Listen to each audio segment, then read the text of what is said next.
Hi friends, welcome back to my channel বিন্দাস বালা। আজকে এই কড়াই দেখে বুঝতেই পারছো যে আজকে আবার একটা নতুন কোনো রান্নার রেসিপি নিয়ে আমি এসেছি।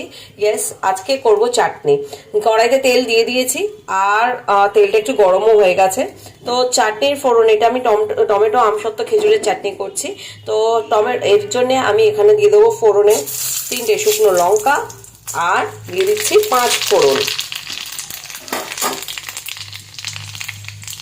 এটা থেকে একটু গন্ধ বেরোতে আরম্ভ করলে, এই দেখো একটু ভাজা ভাজা হয়ে গেছে, গন্ধ বেরোতে আরম্ভ করলে দিয়ে দেবো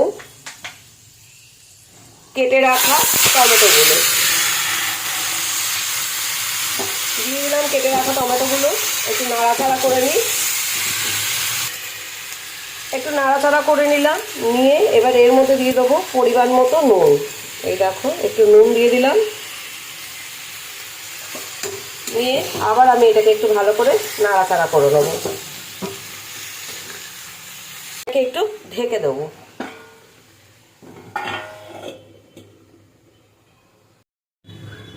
5 মিনিট হয়ে যাওয়ার পর এবার আমি একটু ঢাকনাটা খুলবো, দেখবো কি অবস্থায় হয়েছে।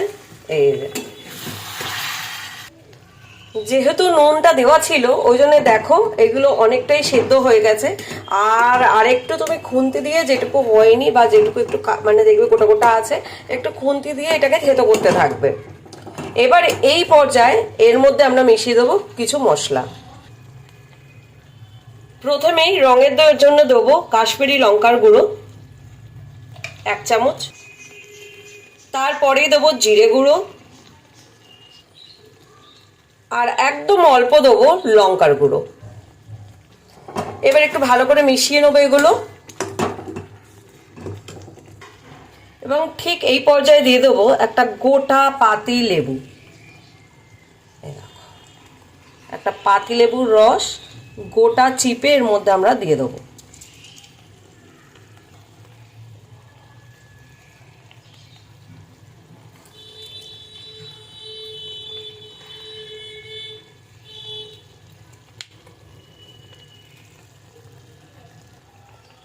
এবার সুন্দর করে এটা নেড়ে নেবো, মিশিয়ে নেবো ব্যাপারটাকে। এবার দেবো এর মধ্যে চিনি। আচ্ছা, চিনি তোমরা তোমাদের স্বাদ অনুযায়ী দেবে। আমার মা আমাকে এক্ষুনি বললো যে আমার কাছে অনেকটা চিনির রস আছে, তো আমি সেটাই দিচ্ছি। আমার কাছে যে চিনির রসটা ছিল, এই যে সেটা দিয়ে দিয়েছি। সেটা বেশ শক্তপোক্ত হয়ে গেছে যেহেতু ফ্রিজে ছিল সেই জন্যে। এবার দিয়ে দেবো আমসত্ত্ব, খেজুর আর হচ্ছে তোমার কিশমিশ, যেটা আমি কেটে রেখেছি সেটা।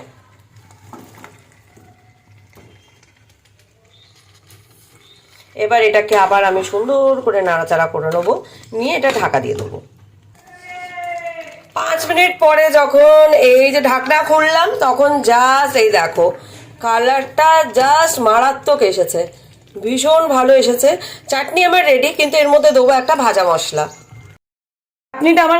চাটনিটা আমার কমপ্লিট হয়ে গেছে। এটাকে এবার জাস্ট শেষ করব এই ভাজা মশলাটা দিয়ে।